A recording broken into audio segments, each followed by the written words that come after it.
InScribe is a virtual community platform that is really designed to help connect students to the information and individuals that they need to be successful in their post-secondary education.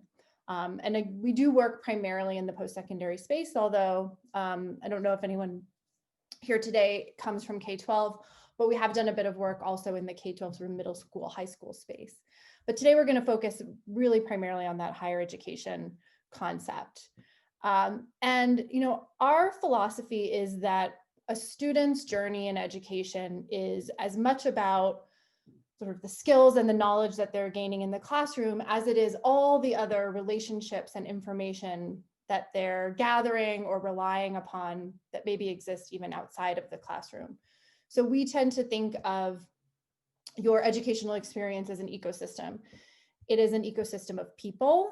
So not just your instructors, but obviously your classmates, but then also folks like your advisors, staff from student services or academic services, the alumni that you might interact with. It's the conversations and interactions you have with all of these people that really round out your education experience.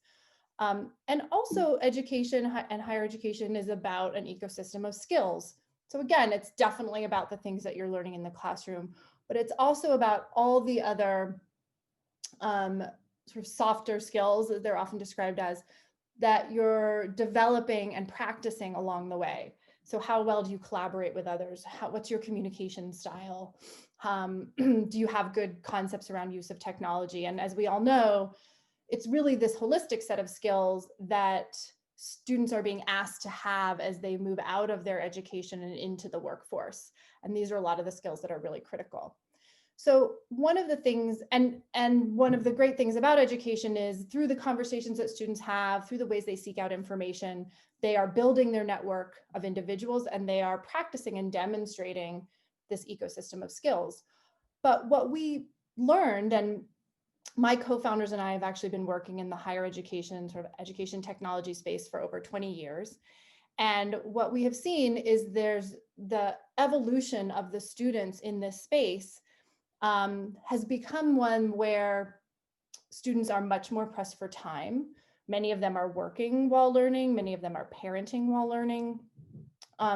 They also need a lot more flexibility in their schedules and in how they're accessing information. So a lot of students are learning online, or again, that sort of time constraint.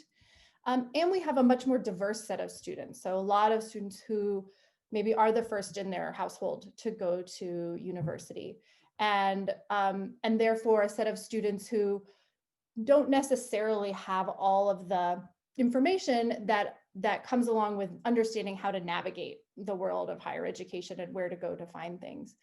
And so because of all of that, we identified that there was this opportunity to create a community platform that could wrap around all of the content and curriculum at a university and create a highly flexible, on-demand, simplified system that students could turn to when they had questions or they wanted to connect with somebody, really no matter the topic or the time of day. And that's really what InScribe is designed to do.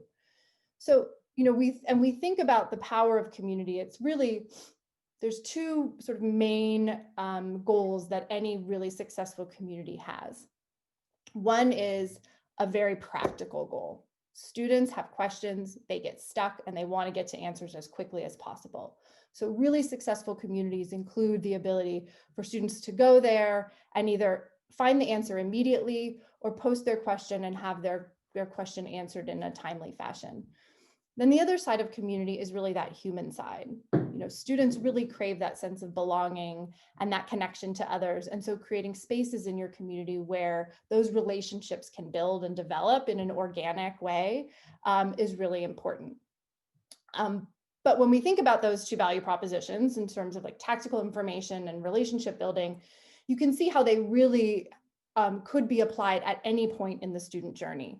So all the way from students who are just thinking about enrolling at your university or college, wanting to get a sense of what it's like and navigate that process, through the learning process and the registration process, and even on to sort of career and graduation. And so we're going to look at some examples of how you can deploy an InScribe community across those different use cases or different steps in the student journey. And then we aren't going to go too deeply into this today, but one of the emerging use cases that we also see is really faculty-based communities. So creating spaces just for faculty, whether they're full-time, adjunct, tenure track, to come together and to accomplish the same goals. When they have questions or get stuck, they have a space to turn and talk to colleagues and peers. And they can also use it as a place for just human interaction and connecting with others. And obviously, in particular, poignant today, given the number of changes that faculty are being asked to deal with and the distance that many of us are working with. So that's just by way of introduction, but let's jump right into the demo. And then again, Danielle, don't hesitate to interrupt me if we have any questions flow in. So yeah, we don't have any questions quite yet, but it does look like we have a few people that are looking to build engagement and community at a distance. Perfect. Terrific. So let's start out by looking at sort of a high level community. And this is one that really encapsulates a lot of the use cases that we were talking about in one space. And we'll kind of, use different communities to explore some of the different capabilities within the InScribe platform. So in this case, just to orient everybody, within InScribe, you have an institution level. So in this case, we're in the InScribe institution. And then within an institution, you can have one or multiple communities. So we are in the College of Business and Entrepreneurship community. So a pretty big community in this case. And and a student can belong to one or multiple communities. And then within your community, your content and your conversations are going to be organized in two ways. One is through topic areas. So what are the sort of main topics your students or faculty are really going to care about? And that really helps with discovery, navigation, organization of the community. And it's really valuable because it also will flow into your analytics and you can kind of see what's trending at each individual topic area. And then you also have the option of organizing communities by channel. So a channel is really a subgroup in your community, a collection of individuals who have shared interests, shared background, shared goals, but that may not be relevant to everybody. So you'll use your channel as a place to create a smaller space for those individuals to come together and have conversations. In this particular example, we've used the channels as a way to gather up students who maybe have a particular major or focus within that College of Business and Entrepreneurship. So let's take a look at a couple of features here before we move on to the next use case. So really the heart of the community is the conversations area. Content in InScribe is divided into two sort of functions, conversations and resources. And again, the conversations area is really that iterative place where students are posting, answers are flowing in, very student driven.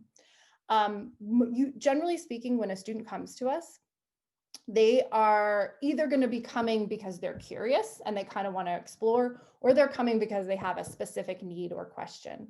When a student comes with a really specific need, they will start generally with the search process.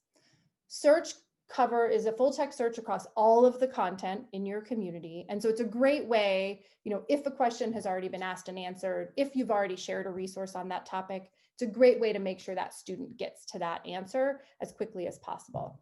So let's say I had a question about, online learning. I'll start to type it. The system will start to pull forward those results for me. And it's possible, I can actually find the information I need right away and I'm off and running. So really speaking to that idea of students who are time constrained and want to kind of get help and get going. Now that's, not all, the answer is not always going to be there. And again, that's not always the goal that somebody has when they come into their community. And so the other opportunity is to initiate a conversation. And this is another example of where that duality of purpose in the community is represented. So maybe I need help. And so I'm going to ask a question and alert the community that, I'm hoping someone will jump in and give me a hand. Or I really just want to have more of that human connection. So I'm here to share something or, post a prompt or an idea to the community to spark that type of conversation and feedback. And so regardless of which type of post you choose, you'll identify the channel you want to post it in. You can select one or more topics to have that post go to. And then you'll simply summarize what you want to say. So in this case, we'll go with a question. Now, I think, so one thing to point out in this community as well, because one of the goals of the community, again, is to help students connect quickly and also to help the institution save time in terms of how they're supporting students and getting them to resources. We do want to reinforce that reusability of content in your platform. So you'll see we have a little system that popped up here. This is Rosie. She's our technology and AI layer that helps support your community. And you'll see that she's recommending resources here to that student. So it's subtle, but again, it's like if you need something right away, let's see if we can get you to that answer. But let's say none of those really helped me out and I really do want to post a new post to the community. So I'll type in my content. I can easily pull in images, videos, files, links to other websites. So lots of opportunity for multimedia here as well. And then I can go ahead and post. And I do have one more choice, which is, do I want to post it to everyone and have all the members of the community participate? Or is this more of a private post that I just want the moderators or the experts in the community to see? And so that's a nice way for students to sometimes when they're just getting started, having the ability to post just to the moderators, makes them feel more comfortable. But we definitely see most students gravitate towards this more shared experience and posting it broadly. So I'm going to post that. Now, I will say one thing about sort of the social interaction of the community. Certainly that share post and students contributing information about how am I feeling today? Or does anybody have a good tip on a book to read? We see a lot of those posts as well. But I also wouldn't underestimate the social power of students helping each other when they have questions. So to have a student post something about getting stuck and have another student jump in and provide that answer is a really important relationship builder and point of establishing belonging for students as well. And that's something we've seen in particular around use cases like admissions and enrollment. We're doing some work right now with Western Governors University and their admissions and enrollment process. And one thing we heard from incoming students was, I really want to hear from existing students or alumni about my questions because there's an authenticity and it feels like that's a more real answer that I'm getting than if every communication I'm getting is always from like my enrollment counselor or someone on the staff. And so having that mix of conversations, the more authoritative standpoint and then the more human relationship between existing students can be really powerful. And then questions can be upvoted. There's no limit to the number of answers that can come in. So you can provide an answer. Those also can be upvoted. So you can give thumbs up to great questions or questions that I also have and also great answers.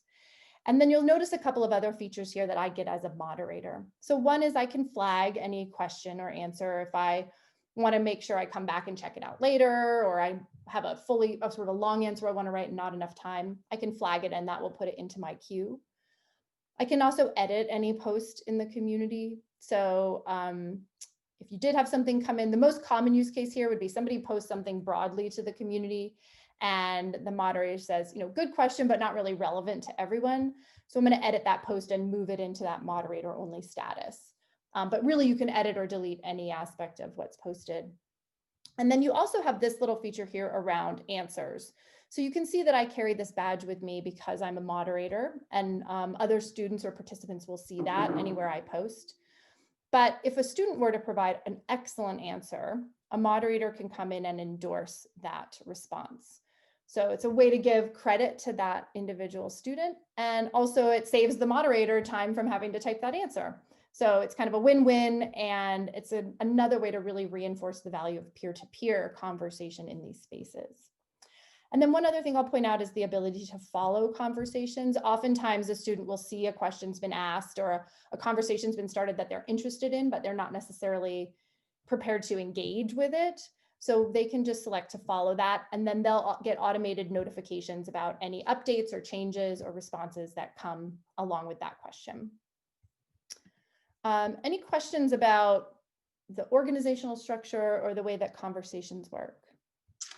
There's a question about access points. So is it something that is an external app, or are we going to meet students where they're at within the LMS or on a website? Excellent question. And I usually start with that, but forgot today. So you can use InScribe as a standalone app, but I would say 95% of the time we are used as an integrated solution. And we are 100% committed to meeting your staff, faculty, and students where they already are. So you let us know the tools and technology they're using, and we can create integration points there. That the most common examples of that would be the learning management system, websites that you have available, emails that you have going out, text messages that you're going out, your student portal, even your courseware that you're using from publishers. We have integration points there. So you let us know where your students are when you think they're gonna wanna tap into the community experience, and we'll help you get those points in place. And that's all done through either LTI or SSO. So we will rely on your existing student credentials. They don't have to create a separate account with us to access the platform. Wonderful, thank you. Sure. I'm going to jump over to another use case just to give us a slightly different view of the platform. So you can see it looks very similar, but just by changing, what types of channels we're putting in place, the types of topics that we're using, and obviously the name of the community, you can kind of transform the focus of your community. In this case, really focused around student success. So that tends to be things like onboarding and first year experience and helping students get their feet under them.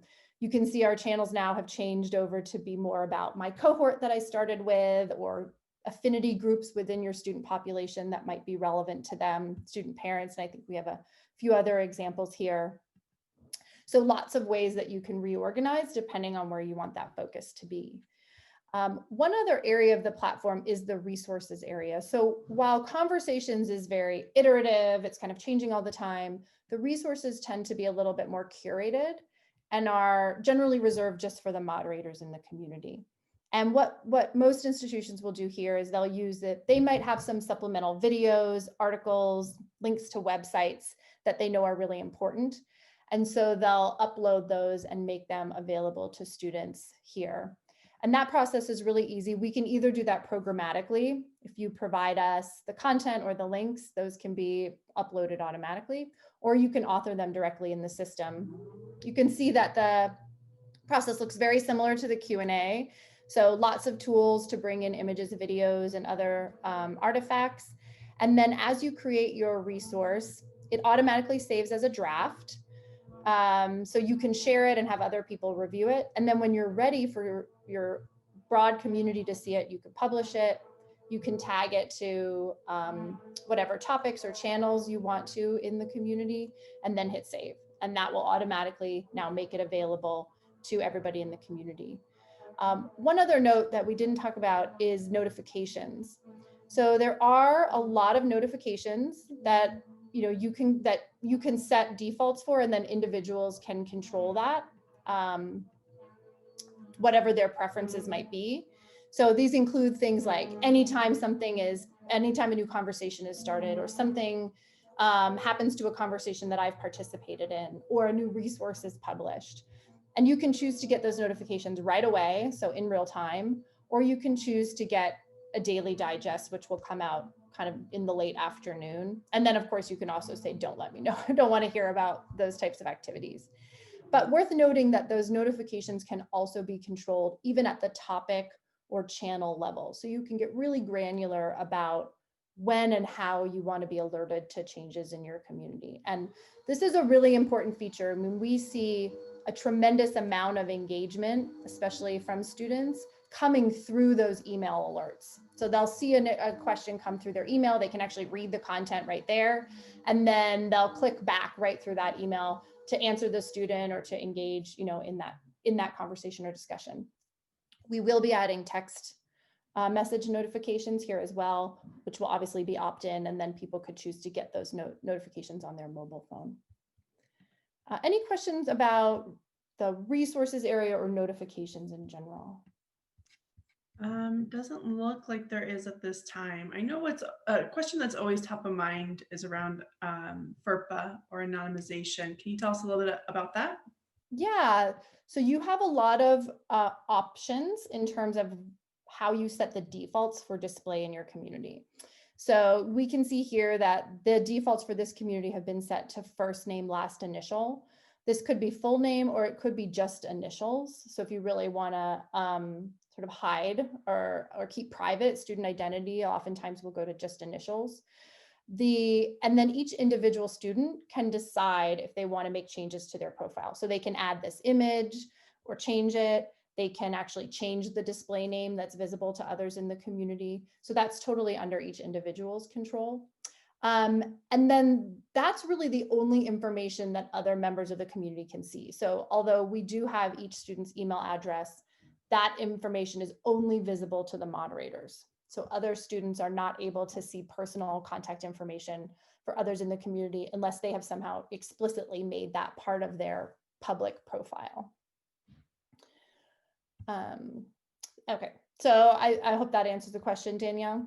That does answer the question. A question just popped up, or maybe it's more so a comment in the chat. It says, I like this better than Facebook to create community. The idea behind having information or good answers being saved and able to access them easily for future students. So using it term over term. Yeah, I mean, that's a great point. And we definitely, talk to a lot of institutions who either have used Facebook or their students, because they didn't have a solution, have gone out and organically started a Facebook group. And I think some of the challenges there with a tool like that is one, what you say, Danielle, which is, or what the comment made, it's still a very transactional system. So it's not, Facebook isn't really about knowledge generation. Once a question's been asked and it's kind of off the queue, you're going to get that question asked again and again and again. The other, I think, real challenge for institutions is just the lack of data or visibility that they get into what's happening in those Facebook groups. You can't really see who's posting or what types of topics are really popular and trending. And that type of data is so valuable at the macro sense, and really understanding what are your students thinking about and worrying about or getting stuck on, and are there ways to kind of get in front of that in the future. And then in the micro sense, really identifying individual students who maybe are getting particularly frustrated or in need of a little bit extra help. And one of the ways that we help facilitate that in InScribe is that not only can you see each individual student's activity and participation, but the system is automatically running every conversation through a sentiment API. So we're assessing the emotion of the conversations as they take place. And if a particular post starts to skew really angry or frustrated or even confused, the system can identify that and escalate that post to one of the moderators or to the moderator team. And so, on the one hand, that's a great opportunity to jump into the community and make sure that student gets attention really quickly. But oftentimes the way that our partners have used that is to say, okay, this is a student that actually does need me to pick up the phone and call them and have that one-on-one conversation. So, 90% of the questions and engagement can happen in this asynchronous fashion. But once in a while, I really, and I want to know where I want to spend that time with those students who really need it to get over that hurdle. And again, some of the other systems out there, Facebook included, it's hard to do that given the visibility that you get into what's happening in those spaces. So we've gone from kind of big macro community, an entire college of business and entrepreneurship, to maybe a slightly smaller community focused around that first year orientation. And then here's an example of an even more targeted community. This is around math. This is actually a live community that's running with one of our partners, Arizona State University. I always give the disclaimer, we can show this because this is hooked into their edX courses, where they are running sort of open scale math courses around the world. And so anybody can sign up and enroll and get access to this particular community. But I think it's a good example of two things. One, that, you can have communities that have a more narrow focus, as long as the participants in the community have some shared goal and experience. So ASU is bringing together all these students who are learning math concepts and having them ask their questions and participate in this shared space. The other great thing about this community is I think it speaks to one of the other questions that we get a lot, which is around scalability. And this particular community, because of how it's been deployed in edX, has 7,000 or 8,000 weekly active users, but is staffed with 2 or 3 part-time TAs answering those questions. And it really demonstrates how when you bring the communication and the conversation and the Q&A into a shared location, rather than it coming in through email, discussion board, phone call, office hours, all these different places, you really can make the process of providing that support much more efficient, not just for the students, but for the providers of support as well. And you really hit that high level of scalability. So I hope that helped give you a sense of not just the sort of fundamental features and capabilities of InScribe, but also how we have the flexibility to adjust the communities to not only meet the students where they are, literally in terms of integration, but also where you are and where you've identified the pain points at the institution where you think a community-based approach would really have the most value. So if you have any additional questions, please don't hesitate to reach out. And I think Danielle will probably drop into the chat a couple of links. One is, you can contact me directly, katie@inscribeapp.com. You can also check out our website where you can learn more about the product, schedule a demo.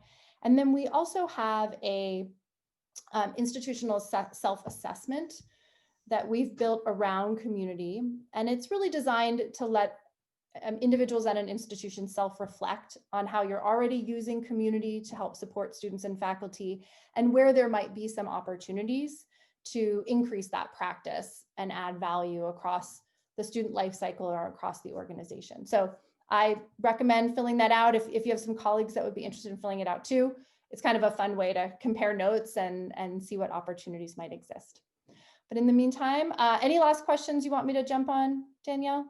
No, this is great. I did go ahead and put those links in the chat. And so feel free to reach out to Katie if you have any questions. And again, we totally encourage you to go and take that self-assessment. Awesome. Thanks, everybody. Have a great afternoon. Bye-bye.